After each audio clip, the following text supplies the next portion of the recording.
Hello, and welcome to another episode of the Holmes Movies podcast. My name is Anders Holmes, and I am a filmmaker living in Copenhagen, Denmark. This episode, I will be reviewing the first two episodes of the AMC show Preacher, based off the graphic novel by Garth Ennis and Steve Dillon. Preacher tells the story of Jesse Custer, who is a preacher in a small town called Anvil in Texas. He accidentally becomes possessed by a half-demon and half-angel entity called Genesis, which was the result of a unauthorized and unholy bind of a demon and an angel, and it lays waste to his congregation and some of the town. Jesse is driven by a strong sense of right and wrong, and this drive makes him go on a journey across America to search for God, literally to look for God, as God is missing and has abandoned heaven when Genesis came to be.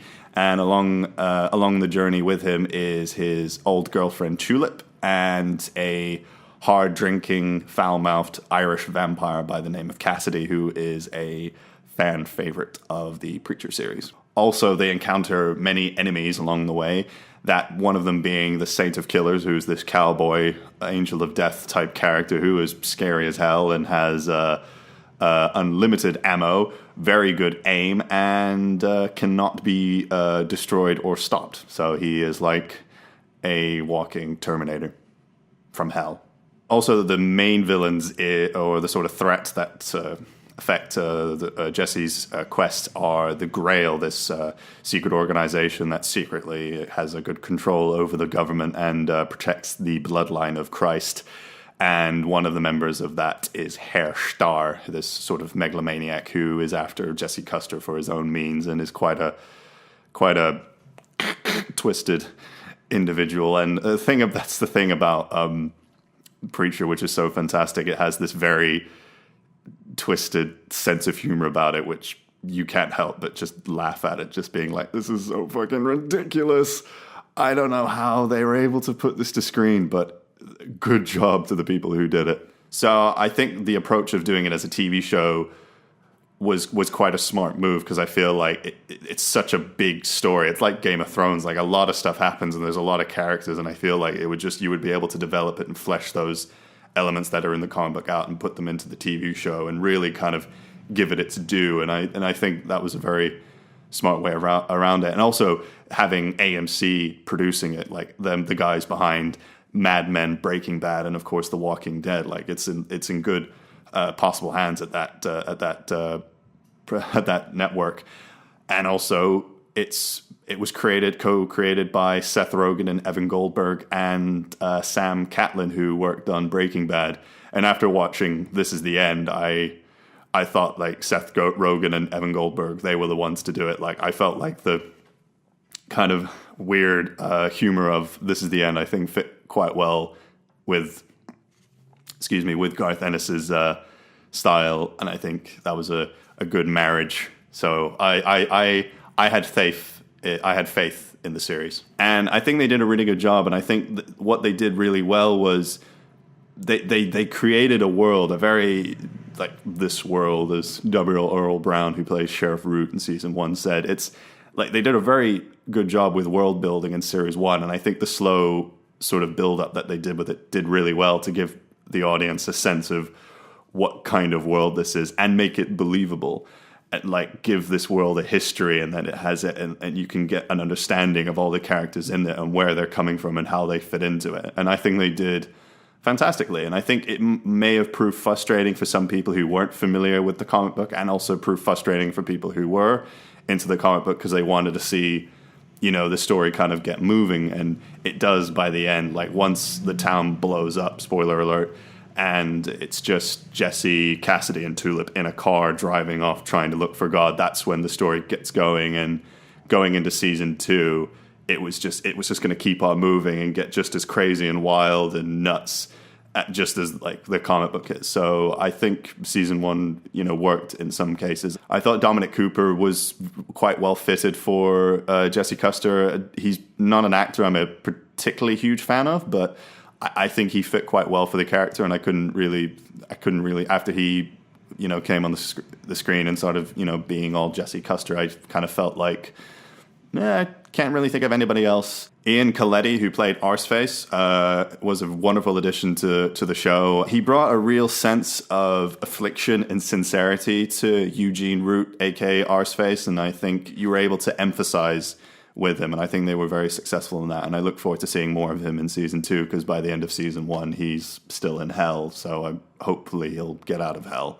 Tom Brooke and Anatole Youssef, who played the Angels, Fior and DeBlanc, were a wonderful addition, and they had a great chemistry, and their double act was so good, and they were the ones who were tasked with finding Genesis and bringing him back to heaven and putting him back where he came from, and not entirely successful, and I liked the dynamic between those two, because you really got a sense of history with them. Like, you could see where they were coming from, and I loved how every time they died they would always come back and stuff. And there's like a really gruesome fight scene between them, Jesse Custer, and this other angel who's tasked to kill them, and it's just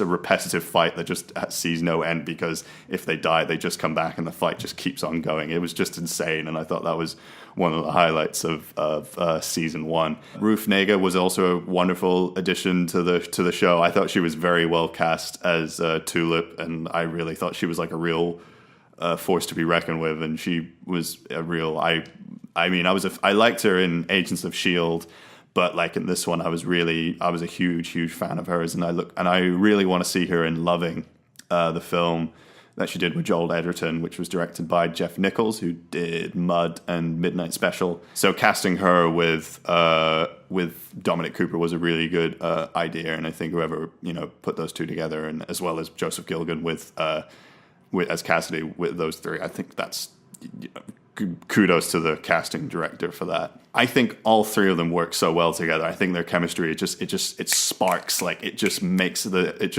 the show alive. And I think just putting them in a car and driving across America looking for God, like anything can possibly happen. And I think it just makes it more engaging to watch. And I think that's what the show was building up to. And I think if it got to that point and got renewed for season 2, then yes, we're gonna see some really fun, crazy stuff.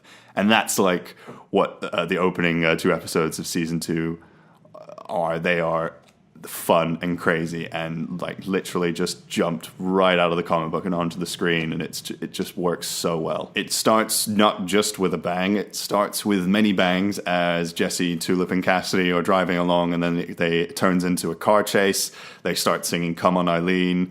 And I thought that song was perfectly well placed in that opening scene. Like, it was just amazingly well done. And then it just turns into this massive, like every man for himself and run for your lives as they're being chased by the Saint of Killers. And the Saint of Killers just gruesomely takes down all these poor police officers who have no idea what they're messing with. That whole sequence at the beginning, it was a very well made and composed scene. Like, so many memorable moments that could have easily just come out of the comic book, like Cassidy saying like, "Oh, I need my sun cream," and he's got like the umbrella, like he is a vampire, and he's gonna get burnt by the sun, and he's like, the police is saying, "Put your hands up" and stuff, and put the umbrella down. I was like, I'm just going for my sunscreen. Apologies for my really terrible Irish accent. And then he's running for the car, and inside, and bullet holes are going in and bringing the sun in, so he gets burnt, and he hides under the car. But then the car starts moving. He moves with it to shield himself, and then the way to stop the car moving, he takes like a policeman's body and places the head just under the tire to stop it. And I just thought that was just like, that's so nuts, but insane, and like pure Garth Ennis territory there. And I feel like the only Seth Rogen and Evan Goldberg, or whoever came up with that, it just works really well in the show. We have Jesse, who's just coming to terms with his powers of Genesis and learning when to use it and when not to use it, and don't use it all the time, and actually learning that it is actually, like Fior says, it's an abomination, and it's you don't know what you're messing with and things like that. So he's kind of coming to terms with what he is and the importance of it, and how it has to be contained because it could, destroy the world. You have Tulip and Jesse struggling with their relationship. Like, Tulip's past comes back to haunt her in episode 2 when she gets into a fight with somebody, and I liked how it started a very like, "Hey, how's it going, buddy?" And then they end up in a fight scene, and she says to Cassidy, "Don't tell Jesse about this. He mustn't know." So I feel that's going to come into play in season 2, and also because they're going off to New Orleans, she realizes, oh shit, we're going there. So I feel like a lot of things are going to kind of come to play in this. So it's going to really create a really cool conflict and going to create a lot of conflicts and dynamics, which is going to be really fun to watch. And the quest to find God, they are on the quest. Like, it's like they have a main goal, and that's what they have to go for. Like, finding all these clues to know where he is, and dealing with the threat of the Saint of Killers, who is pretty well cast by Graham McTavish. Like, just physically imposing and frightening as hell. Like, I always thought like someone like Nick Nolte could have played him, because I don't know, he just looked like him in the comic book. But they did a really good job with casting Graham McTavish. Again, kudos on the casting. And also, it puts the characters on the road, and it really opens up this very twisted world, and who knows what lies ahead. Like, we've seen from the trailers that the Grail might show up, because there's a bit of a guy who looks a bit like Hairstar, so we know that he's going to be in there.